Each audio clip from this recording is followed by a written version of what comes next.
Adrian, right now you are living in the before times because you don't know who we're talking about. And so I envy you because you don't have the stress that I have right now knowing who we're talking about tonight. No, I'm just stressed with this wide gap of the unknown stretched in front of me. It's going to be no fear, though. No sense of how deep it is. So That's ready. true. That's true. You don't know. And I just want to give you a little bit more of this time in the before time. I'm really enjoying.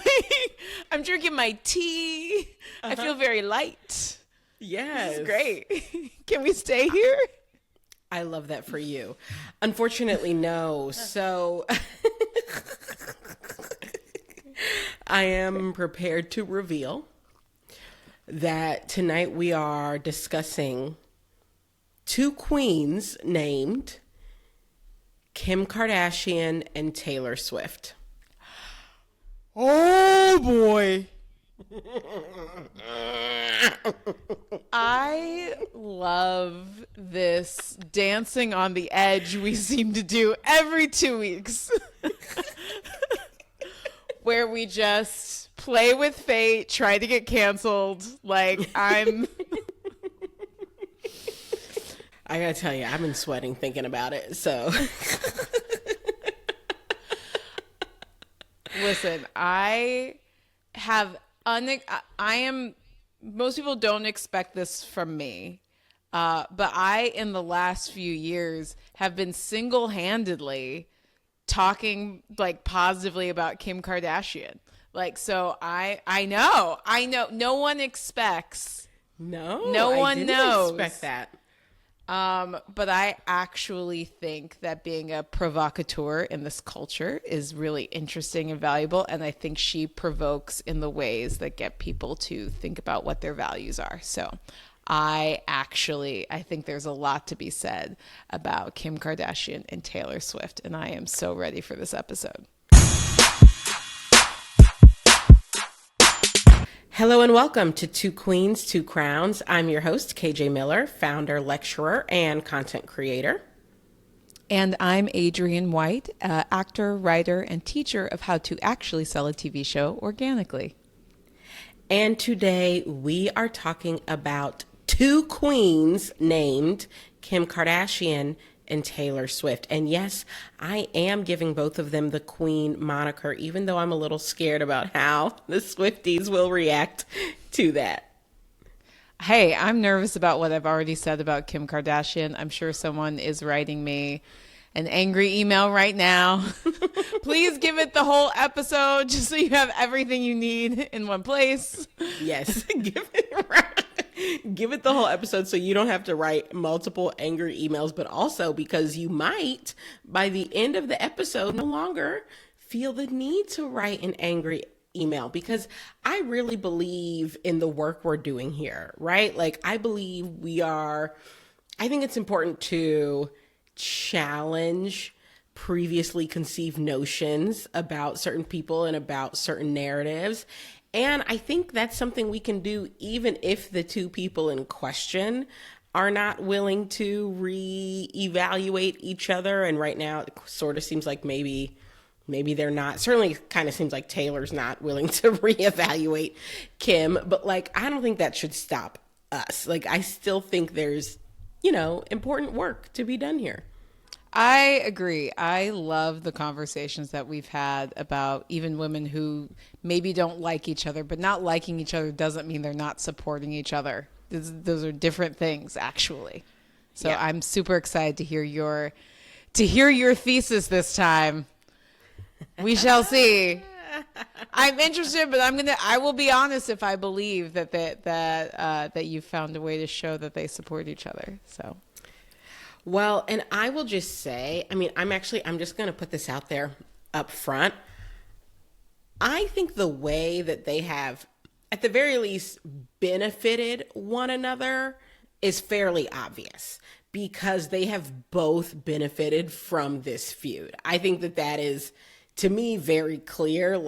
They have both benefited from this feud being very public and being on episodes of the Kardashian and being written about in Taylor's songs and being written about in like countless press articles. Like, the feud has helped them both.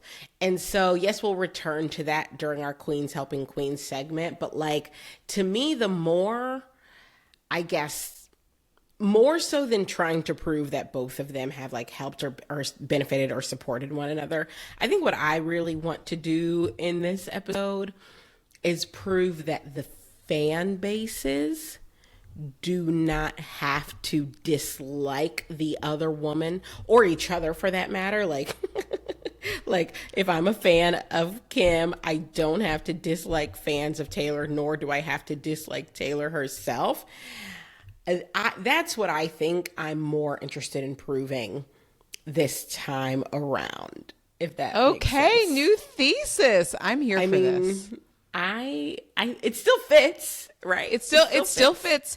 And I love that it's growing and changing as we're expanding the queens that we're talking about. I'm very here for this. And I will absolutely hold your feet to the fire about whether it's true. So okay. Let's see what you got. Okay, let's do it. Okay, so as always, I want to dig into the history of these two. And I want to start by asking, what do you know about Kim and Taylor's relationship? Like, what comes to mind for you when you think about these two women? Okay, I do know some of this. Mm-hmm. So what I know is, obviously, we've already talked about Kanye and Taylor, that huge moment in music history when he came on stage.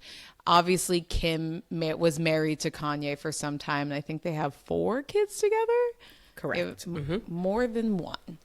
And I also know that there was a moment when it seemed like the stuff between Taylor and Kanye was calming down, and Kanye apparently called Taylor about mentioning her in a song of his. And he said something like, I'd say something about me sleeping with you. And Taylor was like, yeah, cool. That sounds really like, I get it. And that could be like a funny play thing. But then when the song came out, he said the word, he called Taylor a bitch in that line. Like, the line was different than he had originally quoted it. And so Taylor came out against the song and was like, this is fucked up. And then I know Kim and Kanye were like, nah, we called you ahead of time and approved the song. I was in the studio. And Taylor was like, you told me a line where I was not called a bitch. I never approved being called a bitch in a song. And that is what I know, which sounded to me like an important misunderstanding. Does that, like, I was like, well, I get her reaction, and I'm willing to believe, like, I bet Kim was like, this is my husband. He called her first. What the fuck? Like, I feel like as the nitty gritties became clear, I was like, oh, I can see how this happened. But maybe I'm giving too much of the benefit of the doubt. But yeah, that's what I know. Okay. First of all, as always, Adrienne, top-notch synopsis. Great job. Fantastic. You're doing a great job because you remember all the parts. What I want to spend some time doing, though, is diving into those details because, to your point, the devil is in the details on this one, okay? And I think a lot of us have had a fair amount of revisionist history in the 8 years that have passed since that phone call and the leaked call and the video and the whatevers and the who's it's and the what's it's. I think a number of things have sort of gotten lost in our collective memory. And I think if we really dig in, sometimes it doesn't help to dig up the past, but this is one of those times where I think it might help to dig up the past and really go like, kind of detail by detail, because I think if we do that, and if the Kim fans and the Taylor fans are willing to do that with us, I think we could all potentially get to a place of a little more understanding. So that's what I'm gonna do in this episode. I love that. I love the intention behind it also. I like that it's not digging up muck just to like show old skeletons. It's like, nah, guys, we can, through this, have transcendence. Let's transcend. I'm okay. Ready. Take me away. Let me just say, a lot of this is going to revolve around the actual leaked video. Like, and by leaked, I mean Kim Kardashian posted the video of the phone call between Kanye and Taylor. So a lot of this is going to revolve around that moment. So let me just start by asking you, did you watch that video? Did you interact with that leaked call in any way, or did you just sort of like hear about it secondhand? I honestly don't remember. That's a great question. I feel like there must have been a moment where I was interested in this. So yeah, I think it's very possible. I like original sources. I don't like secondhand sources. So I think it's very possible. If I was into it, I bet I'd listen to it, but it's been a long, long time. Yeah. Okay. Good to know. Yeah, I will just say for my part, I definitely listened. Okay, as soon as I heard that Kim had posted this on Snapchat, I didn't even have a Snapchat. Okay, I was like, let me find my way to Snapchat because I have got to watch this video. I have got to hear it, and I will just tell you, I was flabbergasted, fully flabbergasted when I heard this audio and watched this video, because there seemed to be a pretty wide gulf in between what was presented from Taylor and her camp and what we heard from the video. But before we get into it, I have to rewind and give you the timeline, because the timeline is important here, okay?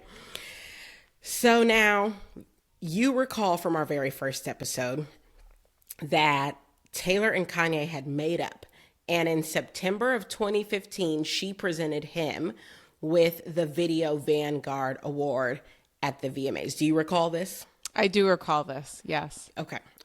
So we end 2015 thinking these two are hunky-dory, right? Like they've buried the hatchet, all right? This is literally September 2015. February 2016, okay? A mere 5 months later, okay? The sun, we have not even done half a full rotation around the sun, okay? We get to February and Kanye releases his song Famous. This is February 11th, 2016. And there is immediate backlash because of the line. If you recall, the lyric is, "To all my South Side ninjas." Okay, he doesn't say ninjas, but I don't love the N-word. "To all my South Side ninjas that know me best, I feel like me and Taylor might still have sex. Why? I made that bitch famous." That's the lyric. And there's pretty immediate backlash to the song from various camps. I think, obviously, the feminist camps are like, no. Like, don't be out here saying this. And then I think even more so, Taylor Swift fans and supporters are like, how dare you say that? So do you recall this? First of all, do you even recall this song? I do. It's funny. I couldn't remember the lyric until you said it. But when you said it, I was like, oh, yeah, I remember that. And I do remember a backlash. I feel like there have been so many backlashes against Kanye. It's like they kind of blend together. Yeah. But I do remember this one. Yeah. Let's just listen to a tiny bit of the song just to put us in the mindset, okay? Please. Yes. Yeah, I mean, that sounds very typical rapper Kanye, like stunting, like, I'm amazing. Yeah, I would say, I think largely my impression as well. Like, first of all, I think the beat slaps. I think when that beat drops, fantastic. And correct. I think the swagger that Kanye is exhibiting, like you said, it feels fairly typical rapper swagger. I think it is not uncommon for rappers to talk about being with this person, that person, or the third person.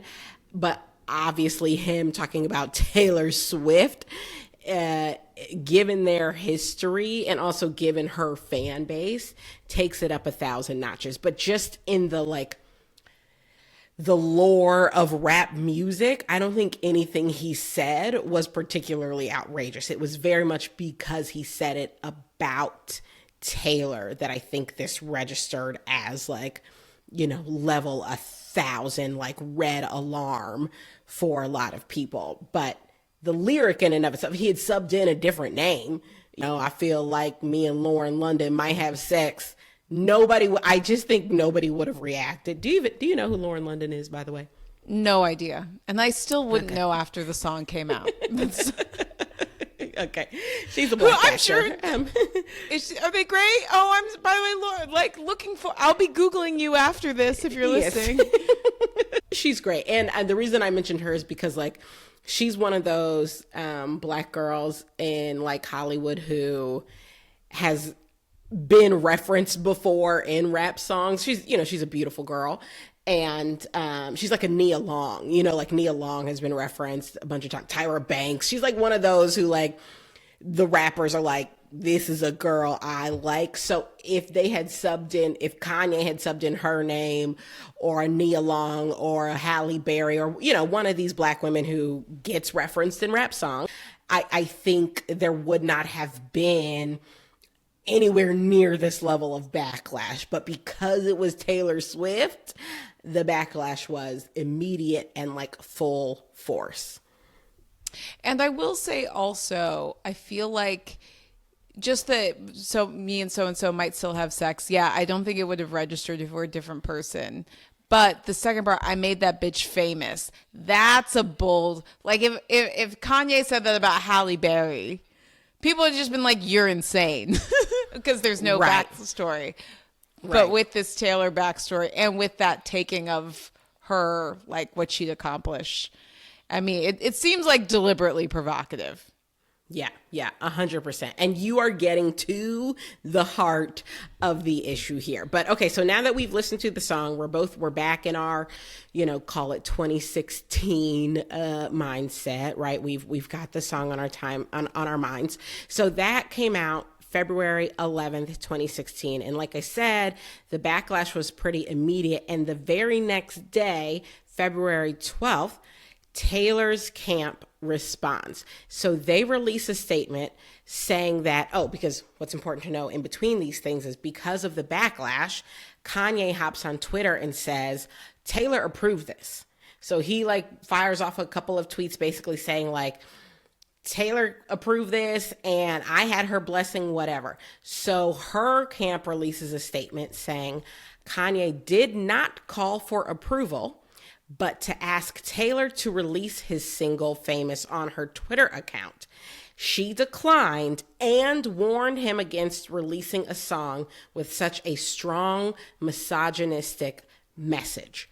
Okay, so that's the first message we get from both camps. Kanye says, I got approval. Her camp says he didn't ask for approval. What he asked for was for Taylor to launch the song on her Twitter. She declined and warned him against releasing this misogynistic song. Okay, that's what we all hear as of February 12th. Oh, interesting. So in the February 12th, they don't mention the call. They're no one ever called, just asked to be launched on the Twitter, and that they said no. Interesting. Okay. Right. Well, to clarify, they say, yes, he did call, but he did not call for approval. He called to ask for Taylor to release the song on Twitter. So that is their official message. Now, after this, Kanye again takes to Twitter to say, basically, that's some bullshit. I did call her. We spoke for an hour and she approved the lyric, right? So he's like, y'all are BSing. I did get approval. And then later that month, we hear from Taylor herself because she wins Album of the Year for Fearless. And no, sorry, for 1989. So this is her second album of the year award. And she gets on stage and she says, I want to say to all the young women out there, there are going to be people along the way who will try to undercut your success or take credit for your accomplishments or your fame. If you just focus on the work and you don't let those people sidetrack you, someday when you get where you're going, you'll look around and you'll know that it was you and the people who love you who put you there. And that will be the greatest feeling in the world. So pretty much everyone understood that to be directed at Kanye. The line about there will be people along the way who try to undercut your success. So by the time we get to the end of February, okay, nary 10 days have passed. We get Kanye releasing the song.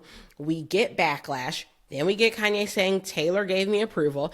Then we get Taylor's camp saying, no, he didn't even ask for approval. He just asked for it to be released on Twitter and she declined. And then we get Kanye saying, that's some bullshit. And then we get Taylor getting up on stage and saying, people are going to try and take credit for your work, but, don't let them, basically. That's where we are come the end of February. So knowing this, what are your thoughts? If you try to put yourself back in that timeline and absorb that these are the events as they have happened, what are your thoughts?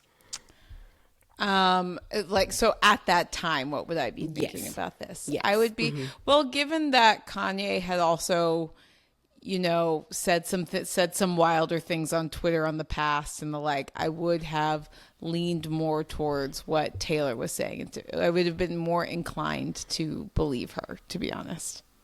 And that version of events. Yes. Not knowing what I know now. Yes. Okay. And so if you were more inclined to believe Taylor's version of events, and then you found out there's a recording of the phone call that they both agree did happen, but have differing versions of what went down, what would you be expecting to hear on said phone call? Well, again, it's hard to put myself in these shoes. I'd be more inclined to agree, Taylor, but I do think, I don't know. I think Kanye believes the thing he says. Does that make sense? So I'd be thinking, oh, what did I love getting the real story. And like I said, I love source material. So I would just be highly curious of how closely it resembled either of their stories. I think that's how I'd feel. Yeah. Okay. I respect that. I think that's, fairly diplomatic answer, but I respect it. I think that's true to you. I will say what's true to me. Okay. For me, now I don't know whose side I believed more because it did seem like there was this pretty wide gulf in between them. But I will say, based on what Taylor and her camp said, my expectation of a phone call, if you told me the phone call had leaked, I would be expecting that it would be, first of all, short. And second of all, it would be Kanye basically saying, Taylor, yo, I have this new song coming out. I want you to put it up on your Twitter. And then Taylor would be like, no, I'm good. And also it sounds kind of misogynistic. Like I really don't know that you want to do that. And that would be the extent of the call, because based on what Taylor's camp has said, that was the call. Okay. That's sort of, before we know the leak is going to happen, if you had just asked me in that moment, what is the phone call going to sound like? If I thought it was going to be closer to what Taylor said, that's what I would have thought. Okay. So that's us ending into February. Well, now a couple months go by and we get to June. And in June, GQ does an interview with Kim Kardashian. Up until this point, Kim isn't really in it, okay? It's Taylor and Kanye going back and forth. But Kim does an interview with GQ. And in the interview, Kim talks about this ordeal between Taylor and Kanye. And she says, Taylor totally approved that, referring to Famous. And then she continued on. She totally knew that was coming out. She wanted to all of a sudden act like she didn't. I swear my husband gets so much shit for things when he really was doing proper protocol and even called to get it approved. So that is Kim entering into the foray. And now Taylor's team responds again, and they say this. Taylor does not hold anything against Kim Kardashian, as she recognizes the pressure Kim must be under and that she is only repeating what she has been told by Kanye West. However, that does not change the fact that much of what Kim is saying is incorrect. Kanye West and Taylor only spoke once on the phone while she was on vacation with her family in January of 2016, and they have never spoken since. Taylor has never denied that conversation took place. It was on that phone call that Kanye West also asked her to release the song on her Twitter account, which she declined to do. So that's where we are in June. So again, I'm just going to ask you, based on this, what is your impression? What would your impression be, or what is it now, of the conversation between Taylor and Kanye? I mean, based on what Taylor's saying, I hear what you're saying, that it seems like it should be just basically a no conversation, like a conversation that's just declining and negative and not into it. Again, where there's so much smoke, I'd be like, I think I'd be like, I think there's more here. Like for it to be such a wide gap, I just can't imagine it's just like one person's version. Like that wide of a gap doesn't happen. It can, but it's not common. So I think I'd be like, oh, I wish you know what I'd be like, KJ? You know what I would think? I would think, man, it's too bad no one recorded it, and it's illegal to record people without their knowledge.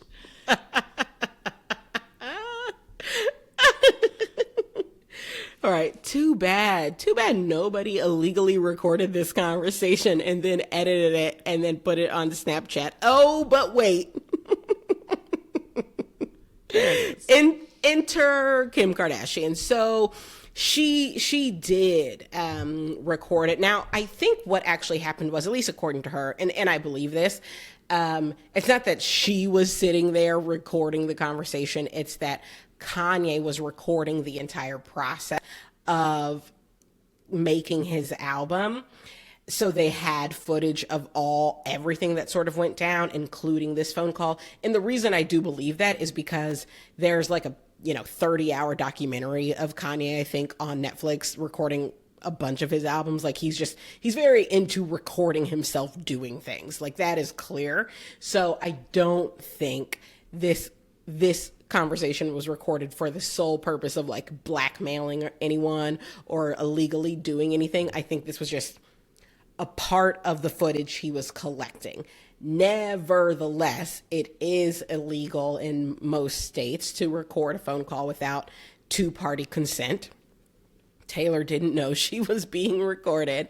So whatever the purpose, yes, this was an illegally recorded conversation.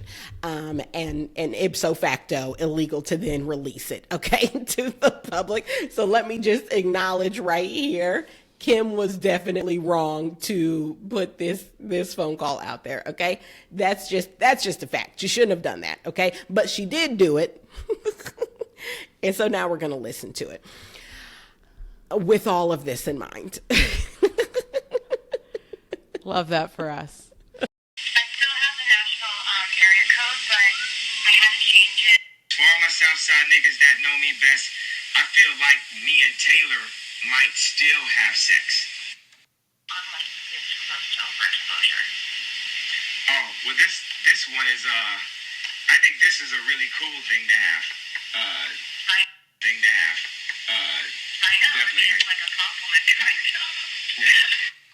What I give a fuck about is just you as a person and as a friend. I want things that make you feel good. I don't want to do rap that makes people feel bad. Yeah, I mean, go with whatever line you think is better. It's obviously very tongue-in-cheek either way. And I really appreciate you telling me about it. That's really nice. Oh, yeah. I thought I just had a responsibility to you as a friend, you know. And, thanks thanks for being, like, so cool about it. Oh, thanks. Yeah, I really appreciate it. Like, the heads up is so nice. Okay, and I'm just going to recap it a little bit because I do think it's hard to hear some of Taylor's responses in there. But essentially, they say their niceties, then Kanye says the lyric, you know, I feel like me and Taylor might still have sex. After he says the lyrics, she responds, I feel like I'm this close to overexposure. To which he says, well, I think this is a really cool thing to have. And she replies, I know, I mean, it's like a compliment to myself. And then a bit later, he says, what I give a fuck about is just you as a person and as a friend. To which she says, that's really sweet. And then later you hear her say, go with whatever line feels better. It's obviously very tongue-in-cheek either way. And she also says, and I really appreciate you telling me about it. That's really nice.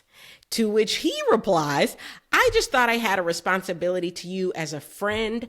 Thanks for being so cool about it. To which she says, I really appreciate it. I never would have expected you to tell me about a line in your song. So, with all of that said, and now having heard the recording, what are your thoughts? My thoughts would be two thoughts. One would be, wow, it seems like, okay, again, aIMee, it seems like Taylor was not forthright about that conversation. And that Kanye did make an effort, and like a genuine effort. That is again my diplomatic but real like response. The other thought would be something along the lines of, I don't know, because that's why recordings are so great, because there's like a more objective version, not totally objective because, you know, Right. But I would wonder what she remembered versus, and it makes me wonder what he remembered. Like, did he think he said the whole line and that it wasn't a big deal? Or, you know, I am curious how the rest of this plays out, to be honest.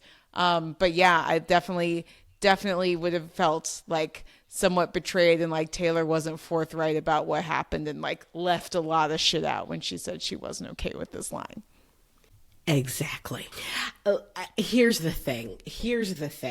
This is where I think a little bit of revisionist history comes into play with Swifties. And I think what a lot of Swifties focus on when they talk about that moment and that leaked phone call is that the call was edited. And it was. And we're going to listen to the unedited version.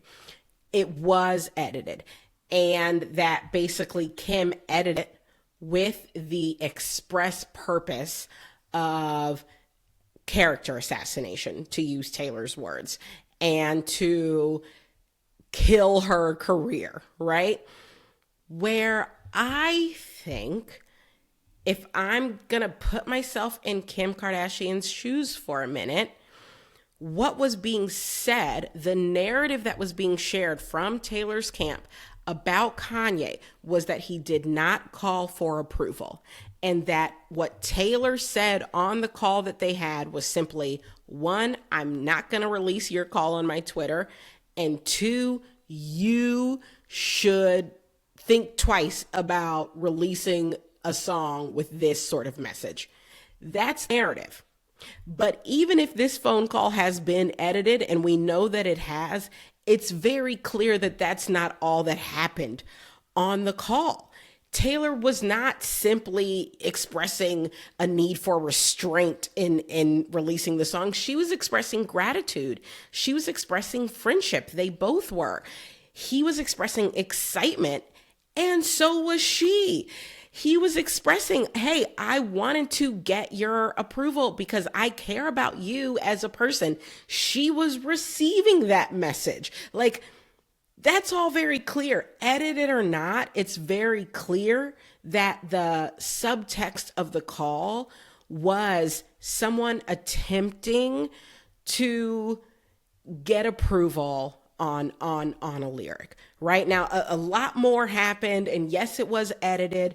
But if I put myself in Kim Kardashian's shoes and someone was painting my husband out and saying, you know, he didn't ask for approval, he did this without her approval, and all that happened was XYZ, but I know for a fact, actually, no, more happened than that. And I have proof, and millions of people are coming at him as if he's some terrible person. Might I be inclined to put out there something to back up what my husband is saying? Like, I guess I just simply am saying, I get why she felt the need to do it. I get why she felt the need to do it. And I get also editing, like it would be, I'm very interested to see the unedited one, but I would also get like, let me point you to the specific things that don't agree with the narrative that's out there. You know what I mean? Right. Like that. Right. That makes sense to me, but I'm very eager for the rest of this story to unfold. So I want to listen to the unedited version.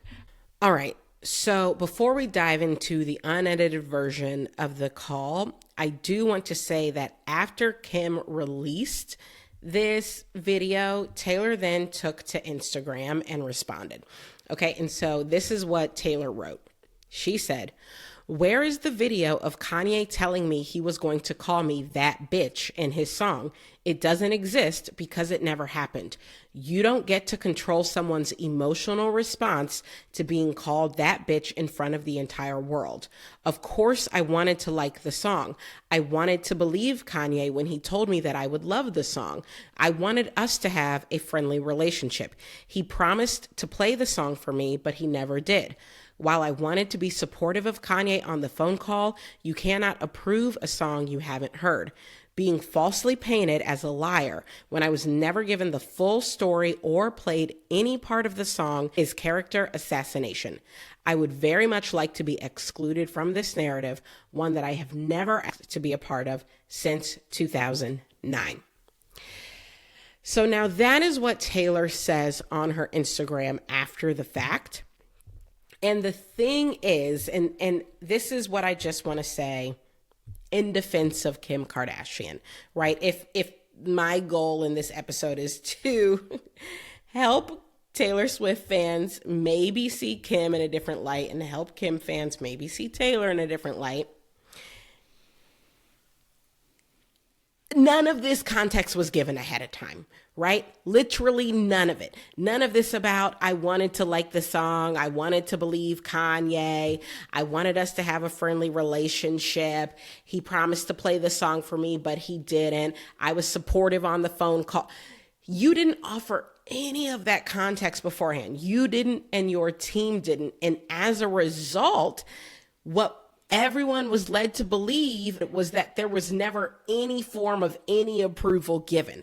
But that's not true. You said, go with whatever line you want. It's obviously very tongue in cheek. I'm glad that it's, not mean or whatever her quotes were. Like, actually, it's kind of a compliment to myself. All of these things sound a bit like approval, right? And even though I totally understand her point that she's making here, which is, how can I approve a song I've never heard? I never heard the whole lyric. All of that is valid, but all of that is context you did not provide up front. And as a result, there's this huge gulf in between what you originally said and what we now know. And that, I think, is the gulf that Kim was trying to narrow, and maybe she didn't go about it the right way. I agree. The call shouldn't have been recorded. She shouldn't have released it.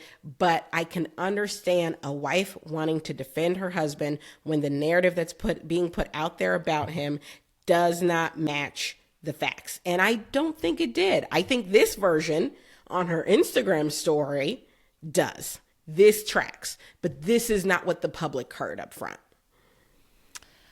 I would agree with that. And it gets into this, it gets into two thoughts. One is, you know, are there channels through which to have that conversation before? You know what I mean? Like, you know, you said it was wrong of Kim to release it. I've held reservations on that because I was like, I just need a fuller story. I don't know.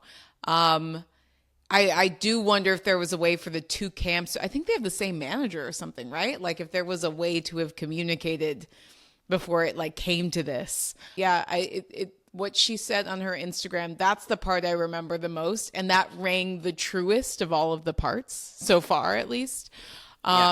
Because it does, like, I can imagine myself in all of these positions, honestly. Like if I were in Taylor's position, I would feel betrayed that someone called me and was so friendly and like, I just care about you as a person and I want your approval, but then never played especially if what she says is true and that he said he'd play the song for her and didn't. Like that would feel very betraying, you know?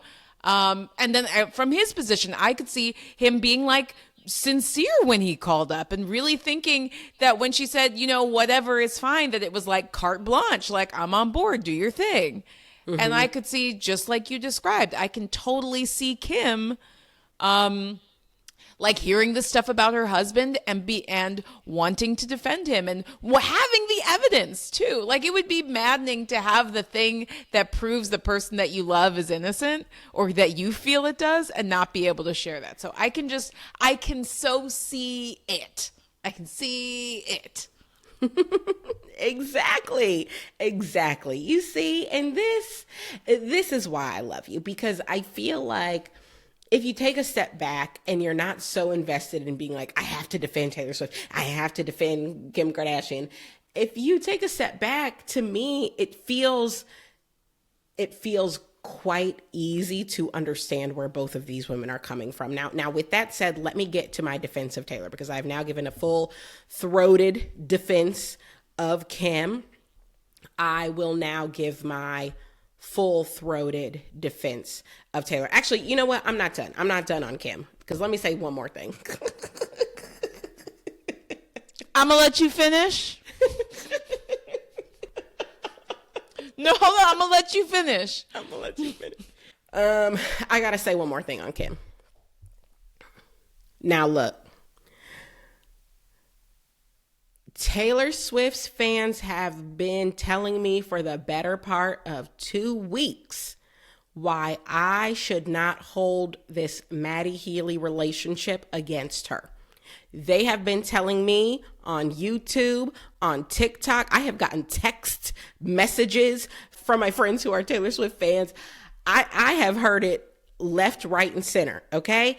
And by the way, I'm good with most of it. I am good with the idea that this man is in her past. She probably didn't know just how terrible he was. She was love bombed, and love makes you do crazy things, so on and so forth. Okay. I'm good with most of it. I'm still listening to the music. Okay. I'm still a Taylor Swift fan. But if y'all are gonna tell me that I should put to the side her relationship with an actual racist, then I reserve the right to forgive Kim for doing some suspect actions in the name of being in love with someone who I think we could also call, at the very least, a bigot, okay? And extremely problematic, okay? So seems to me both of these women are guilty of falling in love with problematic men. Seems to me if we can forgive the actions of one while in love with said problematic man, we maybe could forgive the other. Okay, so I just want to say that on record, because y'all have been coming for me for a fortnight. Okay, so I just need to be very real about that. I love that you said for a fortnight. No, I'm compelled. I've been moved by your speech at this moment, and I'm not even strongly invested in the Maddie Healy situation. So I'm signed off from me. Fantastic. All right, now let's. So then, with that said, to my defense of Taylor, okay, and yes, that does mean we're gonna need to listen to the unedited version of the call. So my next single, I wanted you to tweet it. It's a Good Friday. It's dropping as a Good Friday song. So that's why I'm calling you. That I wanted you to put the song out. Yeah. All right. But what would people? I guess it would just be people would be like, why is this happening? Well, Like they think it has something to do with it, probably. well, the reason why it will be happening is because it has a very controversial line at the beginning of the song about you. What does it say? Okay. So it says, and the song is so dope. And I've literally sat with my wife, with my whole management team, with everything, and tried to rework this line. I've thought about this line for 8 months. I've had this line and I tried to rework it every which way. And the original way that I thought about it is the best way, but it's the most controversial way. So it's gonna go Eminem a little bit. So can you brace yourself for a second? Yeah. Okay. All right. It says, wait a second, you sound sad. Well, is it gonna be mean? No, I don't think it's mean. Okay, then let me hear it. Okay. It says, and the funny thing is, when I first played it and my wife heard it, she was like, huh? What? That's too crazy, blah, blah, blah. And then like when Ninja from D Antwoord heard it, he was like, oh my God, this is the craziest shit. This is why I love Kanye, blah, blah, blah, that kind of thing. And now it's like my wife's favorite fucking line. I just want to give you some premise of that, right? Okay. So it says, to all my South Side niggas that know me best, I feel like Taylor Swift might owe me sex. That's not mean. Okay. Yeah. Well, this is the thing where I'm calling you because you got an army. You own a country of motherfucking 2 billion people, basically, that if you felt that it's funny and cool and like hip hop and felt like, you know, just the college dropout and the artist like Ye that you love, then I think that people would be like way into it. And that's why I think it's super genius to have you be the one that says, oh, I like this song a lot. Like, yeah, whatever, you know, this is cool, whatever. It's like, you know, like I got like shit on my album where I'm like, I bet me and Ray J will be friends if we ain't love the same bitch. Oh my God. I mean, I need to think about it because I just need to like, you know, you hear something for the first time and you just need to think about it. Yeah. Because it is absolutely crazy. I'm glad it's not mean though. It doesn't feel mean. But like, oh my God, the build-up you gave it, I thought it was gonna be like that stupid dumb bitch, like, but it's not. So I don't know. I mean, the launch thing, I think it would be kind of confusing to people, but I definitely think that when I'm asked about it, of course, I'm gonna be like, yeah, I'm his biggest fan. I love that. I think it's hilarious. But I just need to think about it. Yeah, you don't have to do the launch any tweet. That was just an extra idea I had. Like, but not you don't. If you think that that's cool, then it's cool. If not, I mean, we are launching the shit like on just Good Fridays on SoundCloud on the site, shit like that. But you know, the thing about me is like anything that I do becomes like a feminist think piece, and if I launch it, they're gonna be like, wow, like this thing, like they'll just turn it into something that I think if I launch it, it honestly, like I think it'll be less cool, because I think if I launch it, it adds this level of criticism, because having that many followers and having that many eyeballs on me right now, like people are just looking for me to do something dumb or stupid or lame, and it's like almost, I don't know, like I kind of feel like people would try to make it negative if it came from me. Do you know what I mean? yeah. I try to be super self-aware about where I am, and I feel like right now I'm like this close to overexposure. Oh, well, this one is I think this is a really cool thing to have. I know. Definitely. I mean, it's like a compliment, kind of. Yeah. I had this line where I said, and my wife really didn't like this one because we tried to make it nicer. So I said, it's for all my Southside niggas that know me best. I feel like me and Taylor might still have sex. And my wife was really not with that one. She was way more into the she owes you sex. But then the O part was like the feminist group type shit that I was like, That's the part yeah. that's gonna kind of. I mean, they're both really edgy, but just like that's the only thing about that line is that it's like it's just the feminists are gonna come out. But I mean, you don't give a fuck, so. Yeah, basically. Well, what I give a fuck about is just you as a person and as a friend. I want things that make you feel good. I don't want to do rap that makes people feel bad. Like, okay, now what if later in the song I was also to have said, I made her famous? Is that is So did you say that? Yes, it might have happened. Oh my god. Well, what am I gonna do about it? I went like that, do the hair flip. Yeah, I mean, it's just kind of like whatever at this point. Yeah. But I mean, it's just you got to tell a story the way that it happened to you and the way that you experienced it. Like you honestly didn't know who I was before that. Like it doesn't matter if I sold 7 million of that album before you did that, which is what happened. You didn't know who I was before that. It's fine. Right. But yeah, I can't wait to hear it. Yeah. I mean, it's fun. It's. Let me just recap once again, because I know, again, it's a little bit difficult to hear what Taylor is saying. But essentially, in this call, we get a lot more context of what was said before and after the part that Kim K shared. So first of all, Kanye does start the call off asking that she release the song on her Twitter. That is like right off the bat, the first request. And then she asks, well, why, right? Like, why would I do it? And that's when he says, because of this line, and it's a controversial line.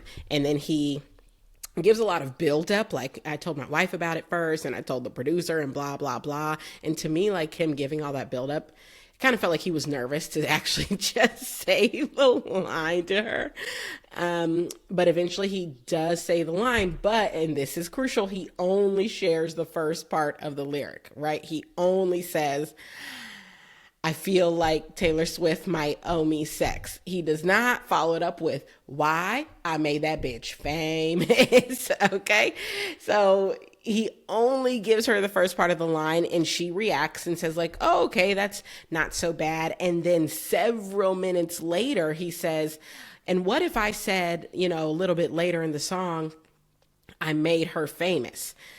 Which, of course, that's not the lyric. The lyric is, I made that bitch famous, right? So not only does he not connect it to the first part, even though in the song they're connected, but he also changes it because he doesn't say, I made her famous in the song. He says, I made that bitch famous, right? So she responds to what he says and says essentially like, well, that's your lived truth, right? Like, you have to tell it how you lived it. You didn't know me at the time. I had already sold 7 million of that album, but you didn't know that. So from your experience, it probably did feel like you made me famous, right? Like, so basically there's just a lot. The conversation had a lot more layers to it than we got in Kim's Snapchat. So now that you've heard the unedited version, Adrian, what are your thoughts?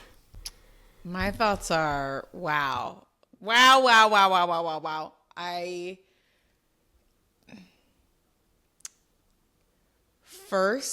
think about how we as the audience in the world, like, there's always, whenever we hear stories, right, they are by nature edited. Like, we don't normally get this sort of like unfiltered version of it.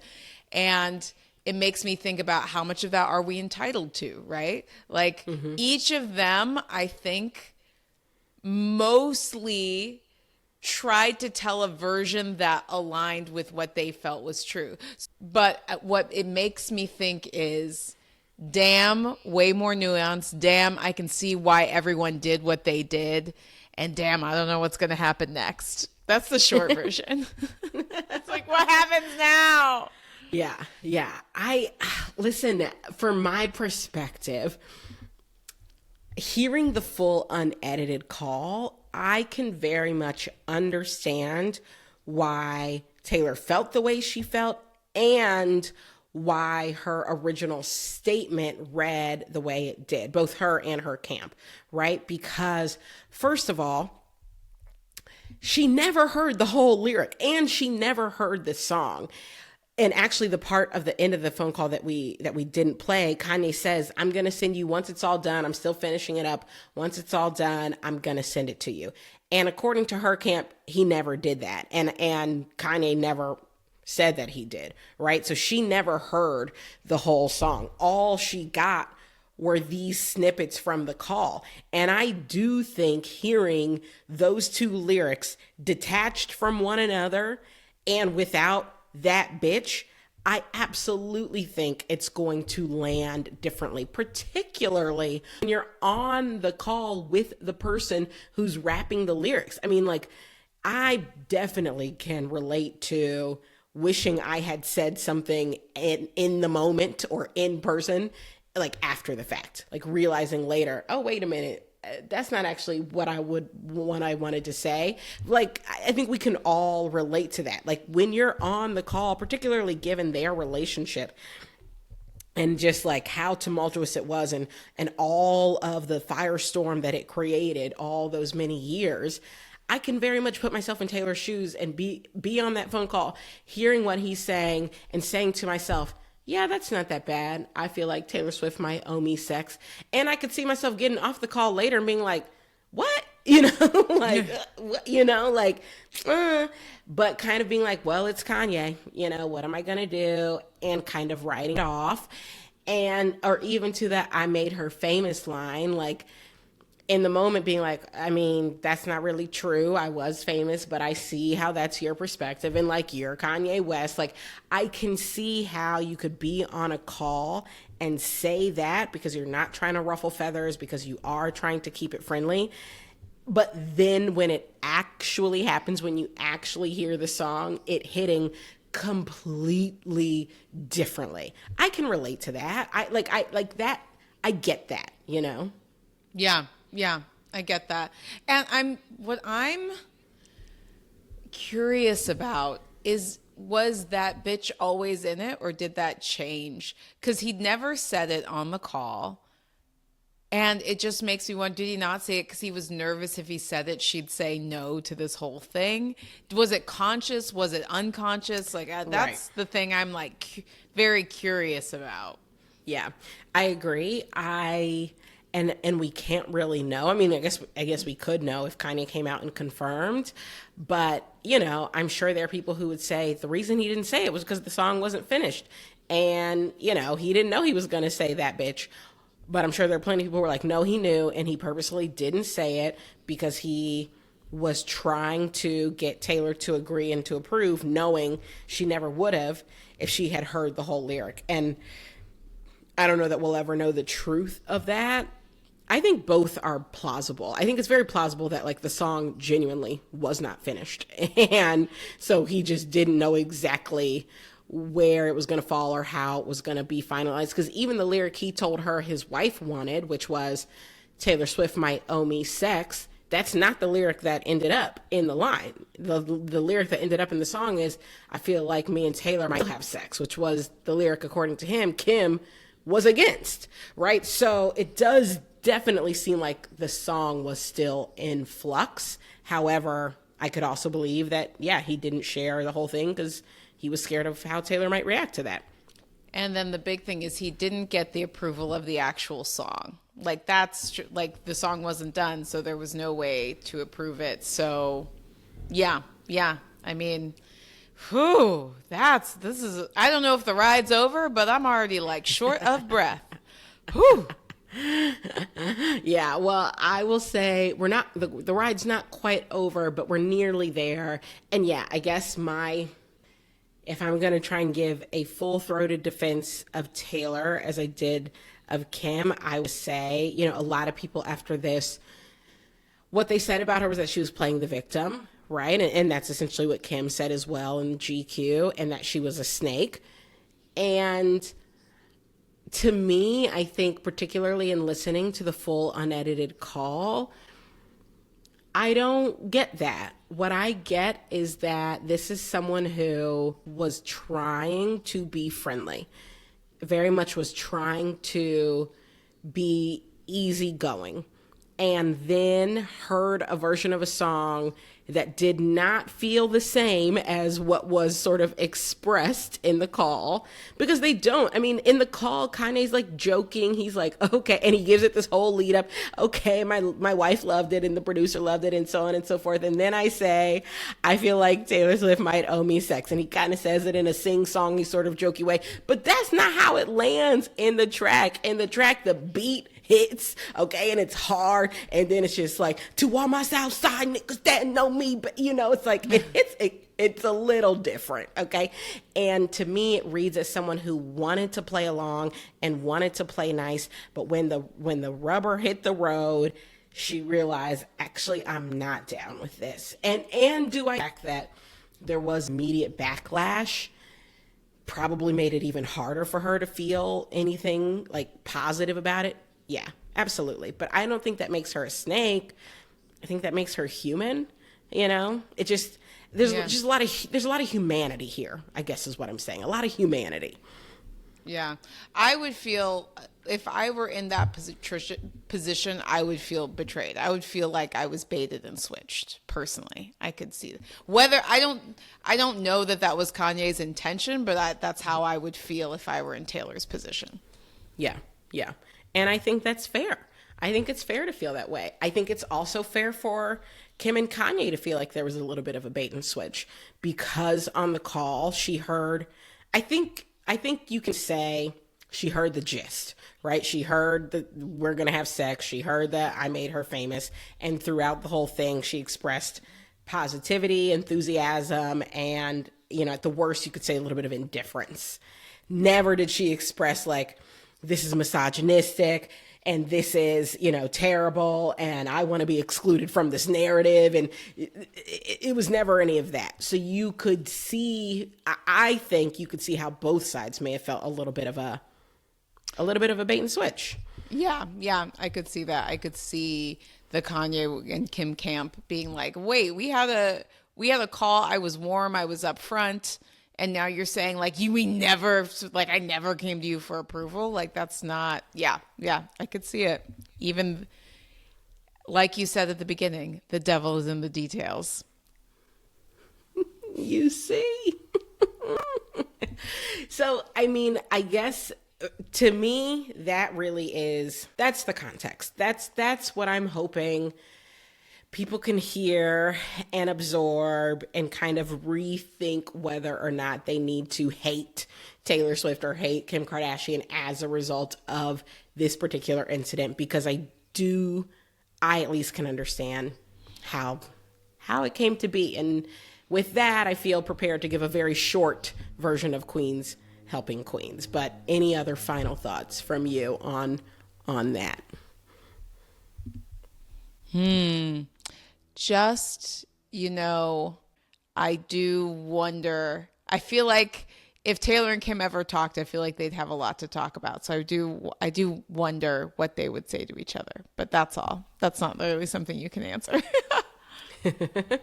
I wonder too. I mean, yeah, it sort of seems like Taylor is very much in the I won't forgive or forget or move on camp, given that she's still making songs about it. Is she? That was the part I don't know. What songs are about this? So on Tortured Poets Department, there's a song called Thank You, aIMee, but the letters KIM are capitalized to essentially indicate that this is a song about Kim. Like she changed the name to aIMee, but it's about Kim Kardashian. Now, there are some fan theories out there that it's not about Kim and that she capitalized Kim as a red herring, and in fact, it's actually Billy Kloss. I'm not doing all that, okay? If she capitalized Kim, it's about Kim, okay? I'm not playing these reindeer games with y'all, okay? To me, it's about Kim because it seems very clear that's what she wanted us to believe. So you know, she's still making songs about it, which to me says, nah, she's not moving on. She's not over it. She hasn't forgiven, and that's her right. I'm not trying to make the case that either one of these women needs to forgive each other. I just think for those of us who aren't Kim and aren't Taylor, we don't need to take this beef all that far. I just, you know, that's what I think. Yeah. So take me away. Tell me the argument. All right. Well, actually, okay. Very quickly, before I dive into Queens Helping Queens, because like I said at the top, I think it's somewhat obvious. I do just want to acknowledge that both of these women also suffered as a result of this feud. And I think that is part of the reason why particularly Swifties have such a hard time moving past it or wanting to forgive Kim Kardashian, because Taylor has made it clear she considers what Kim did to be catastrophic to her career. And I don't know if you read Taylor's 2023 Time Person of the Year article, but in it she referred to this period and this experience as a career death. She literally said, "Make no mistake, my career was taken away from me. It took me down psychologically to a place I've never been before. I moved to a foreign country. I didn't leave a rental house for a year. I was afraid to get on phone calls. I pushed away most people in my life because I didn't trust anyone anymore. I went down really, really hard." So that is what Taylor has said. And I don't want to skip over that and not acknowledge that that is obviously extremely traumatic. And given that that's her lived experience, I can understand her not forgiving Kim. And I can understand for people who love Taylor, them saying, I too will not forgive Kim because of what Taylor went through. I can understand that. I just also think, I still just, all of these facts, reading everything and seeing everything, to me, I can still understand where both women are coming from, but I don't want to belittle that this is Taylor's lived experience, you know?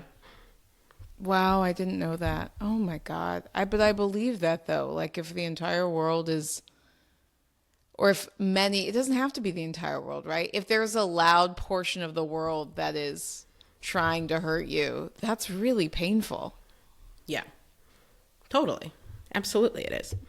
And, you know, from Kim's perspective, I would think, or what I would say she's suffered, and she's spoken about this, is just kind of the never-ending hate train from Swifties who are towering in number, right? Like there is no fan base on earth quite as big or vocal as Swifties are, you know, which is a big part of the reason I was scared to make this episode. As I said at the top, like Swifties are gangsters. Okay. So I didn't even know the full extent. I just showed up. Yeah. You didn't even know what you were getting yourself into. Okay. And you might have to go into witness protection. So I was so tired of this apartment anyway. I'm manifesting a move. Yeah, but they're, you know, the Swifties, we're an aggressive bunch, and some much more so than others. I mean, even as a recent example, US Weekly reported this week that Kim lost 100,000 followers in the week following the release of Thank You, aIMee. So, I mean, there are repercussions, and obviously Kim's whole job is followers and like the public, like that's her whole job. And you talk about a career death, like I think Kim would argue this has had pretty significant repercussions for her career as well, given how angry the Swifties have been and how relentless they've been in calling her, I think they started calling her a rat because she originally called Taylor a snake, and snakes eat rats. This is what I'm putting together. Got it. But, you know, they would drop 1 million rat emojis on every single picture or video on Instagram. And, you know, just I would imagine that there's a psychological toll there as well. I'm not saying it's the same as Taylor's. I'm just saying I would guess there'd be a little bit of a toll there as well. And also, Kim did all this in defense of a man who was the father of her children, who she went through an extremely messy and very public divorce with. So there's the battle of that as well, right? In the midst of all this. So I would imagine it's been a challenge for her as well. And I don't want to belittle either person's experience of pain or suffering or grief as a result of this feud. So I just wanted to add that as well. I'm so glad you added that in. I'm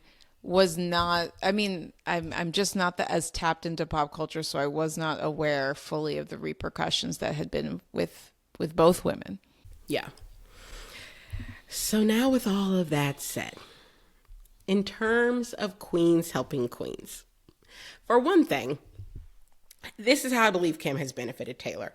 Taylor has said in multiple different ways that she had to get stronger as a result of this whole incident, and that she is grateful that she did get stronger, right? So in 2019, in an Elle interview, she told the magazine the prolonged ordeal with the West ultimately helped her to break free of her image as this always smiling, always happy America's sweetheart thing.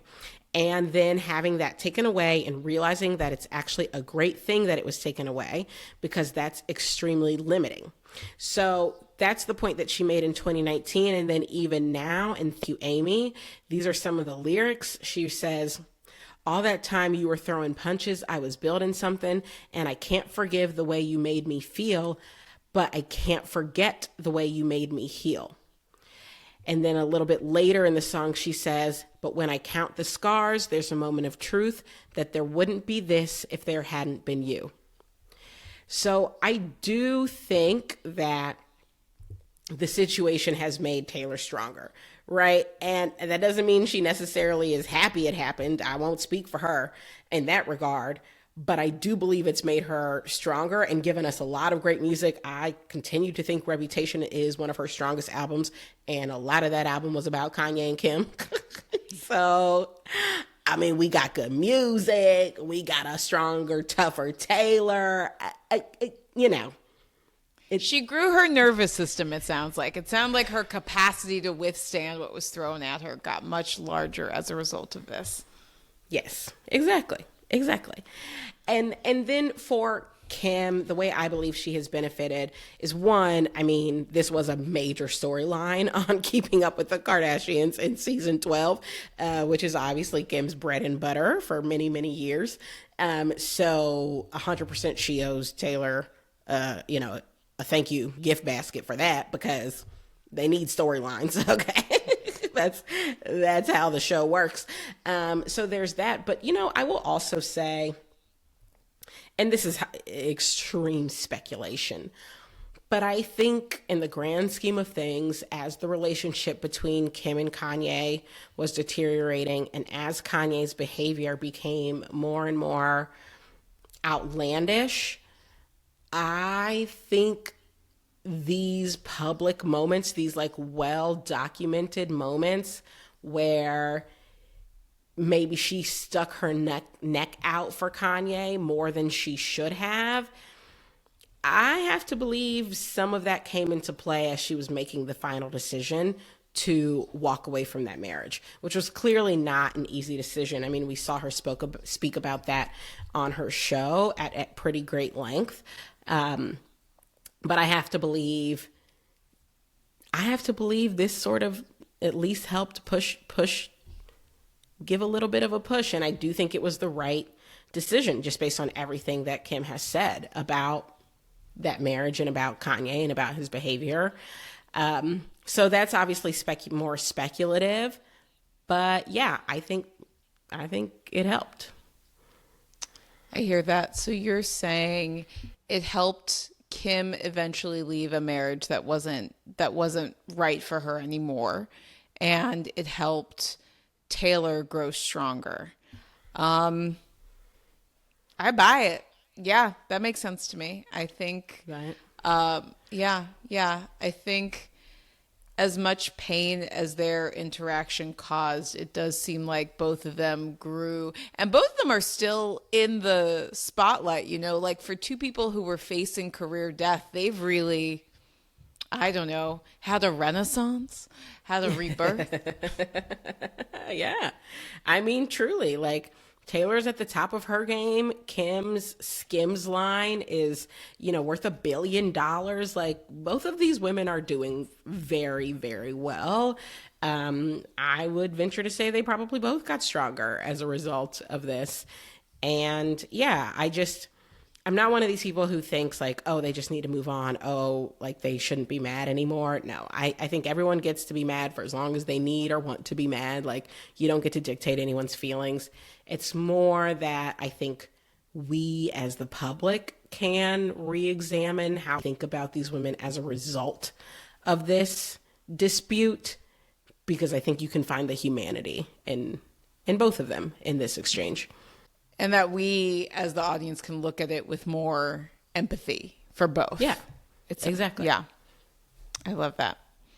All right, we've got time for a favorite comment before we get out of here. So what are you seeing, Adrienne?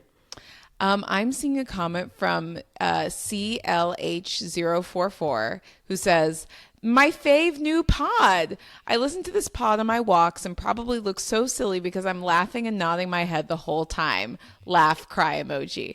I love the premise and can't wait to listen to more episodes. Aw, thanks.